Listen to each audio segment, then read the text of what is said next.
What is going on, everybody? Welcome back to the channel. Aftersound here, bringing you Splinterlands content every single day. We also stream right here on this channel every Tuesday, Thursday, and Sunday morning, so come by and say hello. All right, guys, let's talk about a new proposal from the team for the Bitcoin halving promo event. Now, this is not unexpected. Matt had been talking about this for a while. He's been wanting, he wanted to do a burn event, probably separate from this earlier in Q1. That didn't really go through. It looks like it's kind of getting combined with the Bitcoin halving promo event that they wanted to do as well. And we have the details on all of it. So some of this is going to look familiar. Some of it will be new. I'm not going to read the entire thing to you, but I do believe that there are some important things for the community to consider. So let's go ahead and jump in. Splinterlands team requests the SPS DAO to hire Steam monsters to build and launch a new DEC and voucher burning promotional event. So keep in mind, it's not just a promo card sale. They're trying to turn this into a burn event, similar to what we had in June of last year.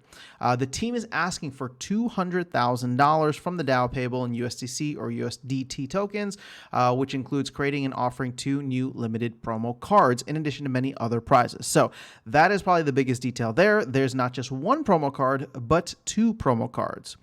So let's get into the details. It's going to run for 30 days, starting shortly before the upcoming Bitcoin halving, and during which time players will be able to purchase the 2 limited edition promo cards by burning DEC and DECB or voucher tokens.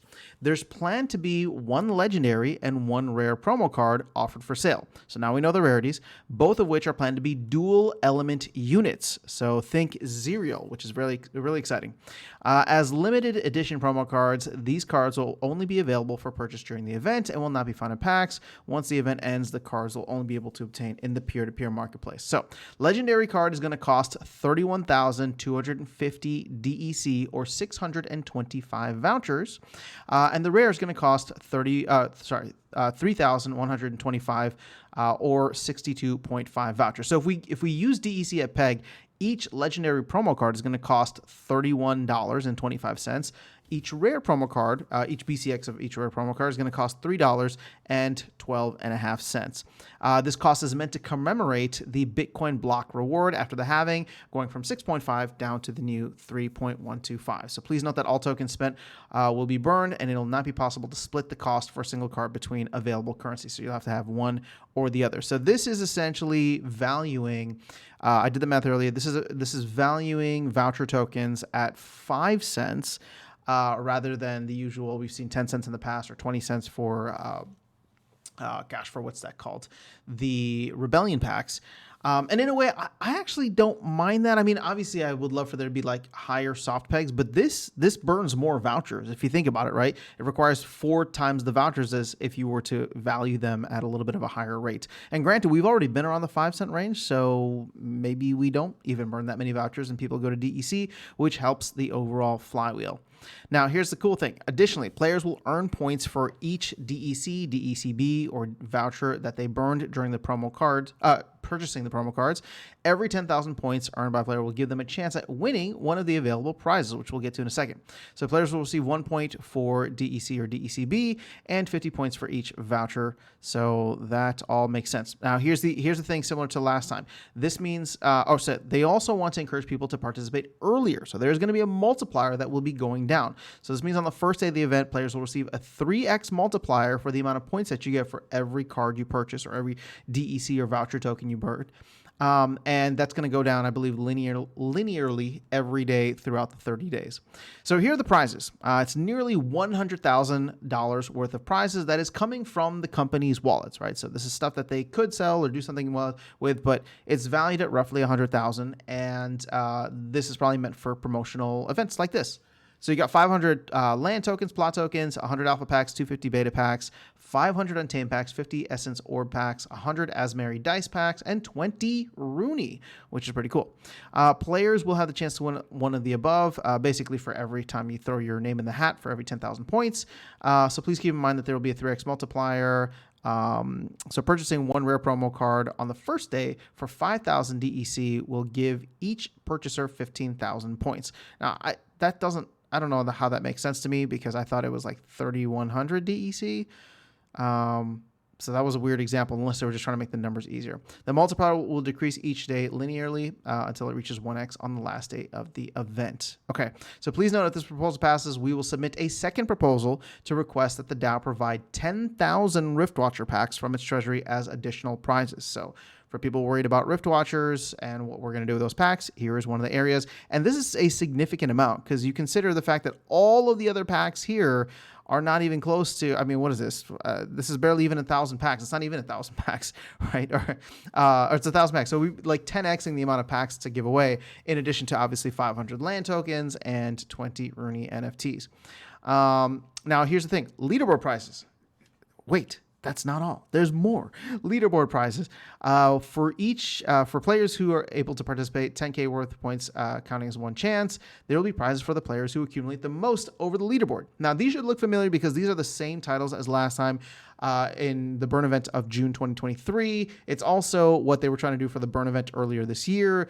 I wish that the titles were different because then, I feel like people would go more for them, but it's the same, right? So Burninator, there's going to be 10 of them. That's legendary. Incinerators, the epic, there's going to be 50 of them. Yeah.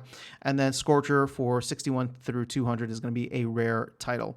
Now, in addition to the titles, wait, there's more. Players in the top 20 spots will receive the following guaranteed promo cards in addition to the ones they purchased. So people are just going to be flooded with all these promo cards. And, after, in my initial reading, there has not been any kind of... let's put it this way. There hasn't been any kind of cap. I don't believe I've seen any cap for the amount of cards that they're selling. So I wonder if it's just kind of open-ended, and we'll see if supply is somewhat dictated by demand. But essentially you can see here how this will play out. If you're at the top, you're going to receive a maxed regular foil legendary, a maxed gold foil legendary, a maxed regular foil rare, and a max. So basically you'll be set pretty much with double of whatever you have. And then that kind of goes down further all the way to the bottom at 20. So that's just for the top 20 players on the leaderboard. Of course, the top 200 will get at least a title. And now they come down here to the request for funding. And I think it's important to go through this, right? Initially, our plan was to sell these promo cards directly as a way to generate revenue for the company. In that case, all the DEC spent would go to the company wallet and would then be indirectly sold back into the ecosystem through the credits. For people not familiar, whenever somebody comes in and spends credits, the team is holding this DEC. They pay it out on the back end. So they're not selling it on the market, right? They're not creating any downward pressure by selling it for whatever they need. They're just taking credits, converting it through the DEC that they have at market value. And, that process just kind of plays through every time credits come into the system. So they remain in circulation rather than being burned, which we'll get into in a second. So this would be a net neutral for the SPS token holders, as any token spent will quickly end up back in circulation. We believe it will be far better for token holders. However, if the DAO pays for the event using its funds held in non-Splinterlands tokens, thereby allowing the DEC for the events, and I'm assuming they meant vouchers as well, to be burned. Which would add value to the SPS token rather than being net neutral. So based on past events and current market conditions, we estimate around $400,000 worth of tokens will be burned in this event, giving the DAO the opportunity to generate a very significant return on investment. Now, I want to make a comment there because in the last burn event, we burned roughly $550,000 worth of value, right? Part of that was DECB, and it's hard to really... because DEC was burned for DECB, and so maybe 550,000 is not the best estimate for the last time, because it was probably slightly lower than that. But it seems like they're going way lower and saying that $400,000 worth of tokens will be burned for this. So I'm actually okay with their estimate at 400K. The only thing is the titles. I don't know why I'm so bothered by it, but the titles don't offer those large spenders a reason to come in and try to get those titles, unless they want extras, at which point I guess maybe they sell them on the marketplace or something like that. But maybe the team isn't too worried about it. Maybe at the end of the day, they're like, people are going to come in because they want to be either on the leaderboard or they want to have, as many copies of these as possible. We'll have to wait and see how it goes. But as mentioned above, the Sea Monsters Corp is requesting $200,000 in payment for the DAO in order to develop this. It is 8% of the DAO's current non-Splinterlands related funds, and we encourage the SPS token holder community to consider the opportunity carefully. But if we, as a community, ultimately decide not to approve this proposal, The company plans to conduct the event anyway, as originally designed, with all the DEC going to the company as revenue. So they are giving us a choice here of whether they get paid through the DAO, or we have this be more of a burn event for the community that helps the token as a whole. And the way they're trying to quantify this for us is, sure, they can actually make more money if they just charge us for it.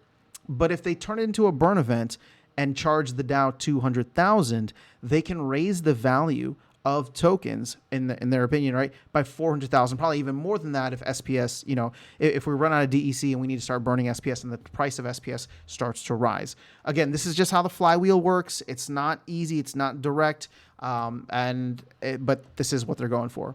Now, I just want to go down here because there were a couple comments and then of course replies from Matt, which I thought would be good to just run through. So, somebody saying I'm voting no, stop extracting. And Matt, said that's totally fine. As I mentioned earlier, we'll end up more money if the proposal fails and we just do a normal promo card sale, as I expect that will bring in far more than 200,000. But what he's trying to do from the perspective of the ecosystem over the long term, I feel it'd be better to have the DAO pay the company and have the value go to the SPS token. So he said it better than I just did. But he says it's completely up to the token holders though, and I do not plan to vote myself or try to sway players' opinions in any way. Matt is really just giving us an option here, one in which, again, he believes that they can make money, the company can make more money the other way, but this is better for the ecosystem overall. Let's see. Clearly, if the proposal does not pass, then we will just sell the cards. This is what okay, hold on. What's this question here? Why not just give away the cards for free to long-term players who have played the X amount of games? Getting free stuff is actually good marketing. To which Matt replies, that's what the Soulbound reward cards do. It doesn't work with Soulbound, non-Soulbound cards, as it just gets exploited by bots. So I appreciate the fact that they're trying to be much more cognizant of the exploits, which, again, I don't think anybody had any idea that Splinter was going to blow up the way that it did in 2021. So a lot of those holes were not plugged or even checked beforehand. So what about guild power? Someone is asking, and Matt says, unlike the last burning event, in this event, players will be directly purchasing the promo card, so they do get something out of it. So you're not like, it's not like where you just go burn DEC randomly. You have to buy the cards. But again, this leads me to believe like there might be a lot of extra cards purchased, and I don't know what that's going to do, but we'll run the numbers in a separate video. 4% chance for promo cards for gold foil. I'm sorry. And then he also says vouchers valued 50 DEC each, which is roughly equal to the current market price. For some players, that may be worth it, some not. But, anytime vouchers go below 5 cents, there should be an opportunity there. Okay, I think that's all that we need to cover right now. Shout out to Dave McCoy for this very long, thought-out comment that I haven't had a chance to read yet. So I'll go back through that later and read. But just wanted to give you an update on this proposal. It has gone live as a pre-proposal, so we'll have 7 days to decide if it's going to be a real proposal.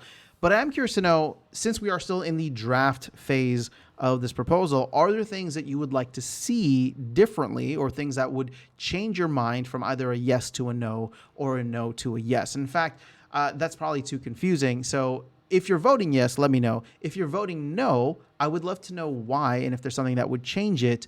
But, at the end of the day, for me personally, I trust where Matt is going with this specifically in terms of wanting to provide value. Like, I understand what he's trying to do with the flywheel, and he's trying to burn as many tokens as possible to get, the excess supply of SPS out of the ecosystem by having these burn events rather than the money just going to the team.